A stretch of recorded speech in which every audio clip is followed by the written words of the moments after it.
몇 시 도착되노? 지금 가면 뭐 한 12시 반에서 1시? 지난 어버이날 부모님이 계신 대구에 갔다 왔다. 그리고 그 이후 난 부모님과 연락을 끊었다. 나에게 가장 어렵고 힘든 인간관계, 부모님. 2019년 2월 난 좀 더 좋은 조건의 회사에 입사 제의를 받고 잘 다니던 중견기업을 퇴사했었다. 하지만 난 그 회사를 가지 않았다. 예전부터 하고 싶었던 강의를 할 기회가 생겼기 때문이다. 하지만 그 기회는 처참히 무산되었고 이미 이직은 물 건너간 상황에 난 크게 좌절을 했었다. 다행스럽게도 직장 생활을 하며 모은 돈이 조금 있었고 그 돈을 기반 삼아 고민 끝에 난 다시 프리랜서 강사에 도전을 했다. 이렇게 명함도 만들었었다. 지금 하고 있는 이 유튜브도 사실 나의 강의를 홍보할 목적으로 시작했던 거였다. 제 유튜브 채널 상단 이미지에도 적혀 있지만 저의 유튜브는 저에게 또 다른 명함이자 이력서입니다. 또한 프리랜서 강사로서 저를 알리는 아주 중요한 매개체이기도 하죠. 그리고 나의 유튜브를 보고 교육기관에서 일하던 사촌에게 연락을 받아 강의를 한번 한 적도 있었다. 하지만 그게 다였다. 프리랜서 강사에 도전한 약 6개월의 시간 동안 나의 이상과 현실의 격차를 한없이 느꼈다. 마음과 감정만 앞선 채로 도전했던 프리랜서 강사. 난 스스로 실패했다고 단정 지으며 자책하며 힘든 시간을 보냈었다.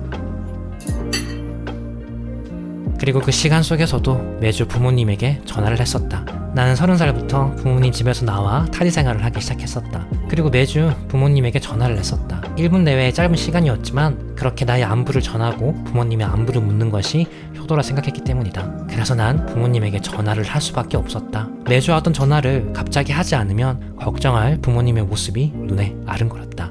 통화 버튼을 누르기 전 나의 마음은 늘 편치 않았다. 그렇게 통화 버튼을 누르고 부모님에게 전하는 나의 안부는 늘 거짓이었다. 밥도 제때 챙겨 먹지 못하고 잠도 잘 못 자지만 말할 수 없었다. 아버지 집이죠. 밥 먹으시오. 그래, 잘 있나? 저희지 뭐가? 니 별일 없지? 별일 없지 뭐 정말로. 뭐 이상한 니 별일이 있는 것 같아가지고. 별일 없다. 들어가 그래, 있어. 하여튼 하는 일에 그래 충실하게 해라. 알겠습니다. 뭐야, 그래 잘 있어라. 아이 들어가 있어.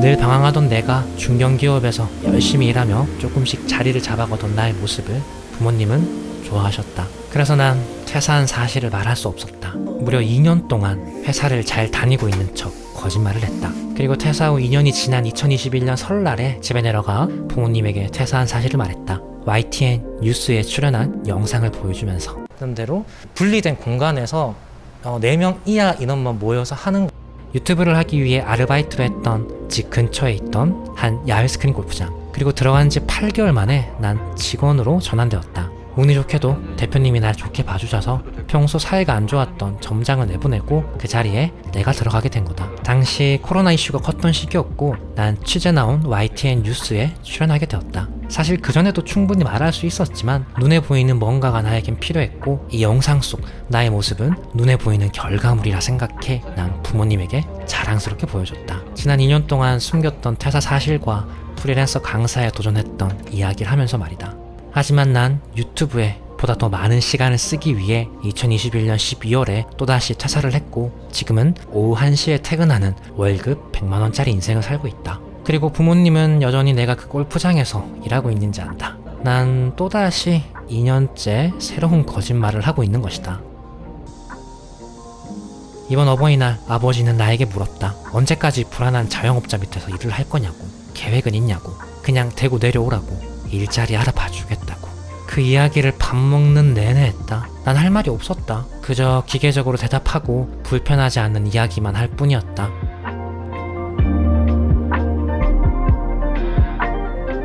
사실 매번 내려갈 때마다 부모님에게 직장 이야기, 결혼 이야기 등등의 잔소리를 듣는다. 그리고 늘 마음이 편하지 않다. 그래도 명절과 어버이날은 꼭 내려가서 부모님에게 얼굴을 비추는 게 도리라고 생각했다. 나에겐 아버지는 늘 어려운 존재다. 어릴 적 어머니를 울리는 아버지를 한없이 미워하기도 했고 아버지 직장에 따라가 일하는 아버지의 모습을 보고 존경스러운 마음도 가지기도 했다. 나에겐 아버지란 존재는 참으로 다양한 감정이 내재된 어려운 존재다. 팔남매의 막내로 태어나 악착같이 살았던 아버지의 눈에 난 늘 못 믿어온 존재로 여겨졌다. 어릴 적 난 냉철하고 현실적인 아버지에게 따뜻한 말 한마디 들은 적이 없었다. 늘 나에게 쓴소리만 하셨다. 니한테 좋은 소리만 하는 사람은 경계해라. 니한테 쓴소리를 하는 사람을 곁에 두고 그리고 자기 전에 늘 너의 하루를 좀 돌아봐라. 그 외에도 수많은 쓴소리를 거의 매일 했었다. 어릴 땐 아버지의 수많은 쓴소리들을 듣는 게 숨이 턱 막힐 정도로 답답하고 힘들 때도 있었다. 그리고 미워하던 마음도 있었던 난 이런 아버지의 말에 반항심도 생겼지만 아버지가 무섭기도 하고 소심해서 문을 세게 닫는 정도의 행동만 했다. 근데 그렇게 문 세게 닫고 몇 번 크게 혼난 적이 있었다. 그래도 이런 아버지 덕분에 내 주변에 좋은 친구들이 곁에 머물고 있고 직장 생활을 하면서 이런 아버지를 닮아 꽤 냉철하고 이성적으로 일할 때도 있었다. 하지만 그런 아버지에게 늘 인정받기 위해 노력했던 그리고 누구나 인정할 만한 결과를 중요시 여기던 자존감 낮은 어린 시절의 난 여전히 내 안에 남아있다. 그래서 지금까지 난 내가 유튜브를 하고 있는 사실을 그리고 유튜브를 하기 위해 그간 17개의 알바를 해왔던 사실을 부모님에게 말하지 않았다. 당연히 지금 100만 원을 받으며 일하고 있는 사실도 말하지 않았다. 부모님에게 나의 100만 원짜리 인생은 그저 비극으로만 다가갈 것 같아서 도저히 말할 자신이 없다. 지난 내 삶을 돌이켜보면 부모님을 위해서 그리고 친구의 생각에 맞추기 위한 행동과 같이 누군가에게 나를 증명하기 위해서 살아온 순간이 많았다. 그리고 그 속에서 내가 만든 목표이지만 타인에 의해 혹은 타인을 위해 만들어진 것을 이루기 위해 살기도 했다. 2019년 2월 퇴사 이후의 나의 행보는 지난 이런 삶과는 완전 반대되는 삶이었다. 그리고 부모님이 원치 않은 삶이기도 하다. 퇴사 후 4년이 넘는 시간 동안 내가 선택한 지난 나의 삶은 누구에게나 인정받을 만한 삶은 아니다. 오히려 손가락질 받고 한심하다고 여겨질지도 모를 삶이다. 그래서 참 외롭기도 하고 힘들기도 했다. 하지만 내가 선택한 그 힘듦과 외로움이 난 좋았다. 하지만 이 삶을 이제는 조금 정리를 해보려고 한다. 지난 어버이날 아버지는 나에게 본인이 하고 있는 운수업에 자리를 알아봐 준다고 대형 면허를 따라고 했다. 그땐 그 말이 너무 싫었다. 여전히 나의 삶에 관여하고 내 삶을 정하려고 하는 아버지의 모습에 그리고 39살에 이런 소리를 듣고 있는 내 자신의 한심함에 부모님과 밥 먹는 그 자리가 괴로웠다. 그래서 집으로 돌아와 난 생각을 했다. 그래, 올해까지만 유튜브에 매진하고 내가 목표로 한 거 이루지 못하면 대구로 내려가자고. 당분간은 부모님에게 전화하지 말고 내 감정을 흔들리게 하는 것들은 배제하고 나에게 집중하자고 다짐했다. 과연 나의 이 다짐은 언제까지 갈까? 안녕하세요, 행복구입니다. 인생은 정말 생각대로 안 되나 봐요. 저렇게 다짐하고 얼마 못 갔습니다.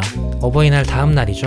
5월 9일에 리브 앤 라이브 크리에이터 과정 4기 면접을 봤었거든요. 면접관은 샌드박스 관계자분들이 나와 계셨고요. 탈락했습니다. 그날 좀 현타가 세게 왔었죠. 그리고 유튜브도 이제 내 이야기 그만하고 다른 사람의 사연이나 이슈되는 이야기들을 컨텐츠로 하려고 했습니다.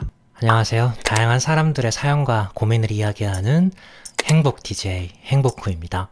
여러분은 지금 어떤 삶을 살고 계시나요?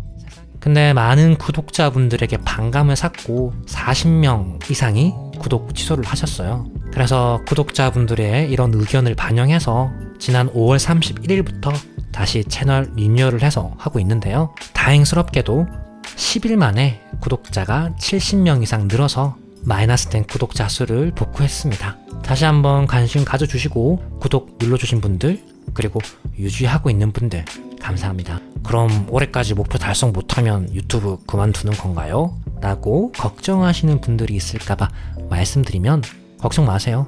혹여나 대구 내려와서 새로운 일을 해도 유튜브는 계속 할 겁니다. 뭐 대형면허 따고 새로운 일 하는 것도 저에겐 컨텐츠죠. 여러분은 부모님과 관계가 어떤가요? 혹시 저와 비슷한 상황에 놓여있는 분들도 계실까요? 성공한 몇몇 분들의 인터뷰를 보면 기존의 안정적인 일을 포기하고 새로운 일을 도전할 때 크게 두 부류로 나눠지더라고요. 하나는 가족과 친구들과의 연락을 끊는 사람, 하나는 가족과 친구들에게 솔직히 말하는 사람. 저는 사실 이 두 개 사이에 애매하게 있는 사람입니다. 연락을 완전히 끊는 것도 아니고 솔직히 터놓고 말한 것도 아니고 굳이 따지면 연락을 끊는 사람에 조금 더 가깝다고 할 수 있겠네요. 그렇다고 매정하게 끊는 사람은 못 되고 그냥 먼저 연락을 안 할 뿐입니다. 오늘 제목에 부모님과 연락을 끊었다 라고 적어놨지만 제가 연락을 먼저 안 할 뿐이죠. 지금 연락 안 한 지 한 달이 지났는데 부모님이 걱정할 것 같아서 좀 죄송스럽네요. 어버이날 이후에 뭐 다짐과 다르게 무기력하게 시간을 보낼 때도 있지만 마음 다잡고 독하게 다시 해보려 합니다. 여러분도 살면서 한 번쯤은 도끼를 품어보셨으면 좋겠습니다. 사실 저는 이런 말을 할 만한 사람이 아니라서 좀 유명한 분의 말을 빌려오겠습니다. 스타 강사 이진영님께서 이런 말을 하셨습니다. 한 번 사는 인생 정말 독하게 보란듯 떳떳하고 행복하게 살아야 되지 않겠냐고. 나 자신을 사랑하면서 그리고 내 인생을 사랑하면서 도끼를 품고 하고자 하는 일을 찾고 해내셨으면 좋겠습니다. 지난 인생의 결과인 지금의 제 인생이 그리고 저의 이야기가 여러분의 지난 인생과 인간관계 속 자신의 모습을 들여다보는 계기가 되었으면 좋겠네요. 지금 방황의 길을 걷고 있거나 중요한 선택의 길목에서 고민하며 힘든 시간을 보내고 있는 분들, 지금의 고난과 경험이 나중에 큰 자산이 될 겁니다. 힘내시고 파이팅 하시기 바랍니다. 나의 지금의 고난과 힘듦을 즐길 줄 아는 사람이 되었으면 좋겠네요. 정말 긴 영상 끝까지 봐주셔서 감사합니다. 다음 에피소드로 또 찾아뵐게요. 아직 많은 이야기가 남아 있습니다. 구독과 좋아요 그리고 댓글로 저에게 힘을 실어주시길 바랍니다. 그리고 여러분의 이야기도 들려주셨으면 정말 좋겠네요. 마지막으로 어릴 때 아버지가 저에게 자주 했던 잔소리 한마디 하고 끝내겠습니다. 자기 전에 너의 하루를 좀 되돌아봐라. 네, 오늘 하루 어떠셨나요? 작은 것부터 하자고요. 너무 멀리 가지 말고 가까운 오늘의 나 자신부터 한번 되돌아보고 들여다보면서 자기 자신을 보듬어 줬으면 좋겠습니다. 모두 행복했으면 좋겠습니다.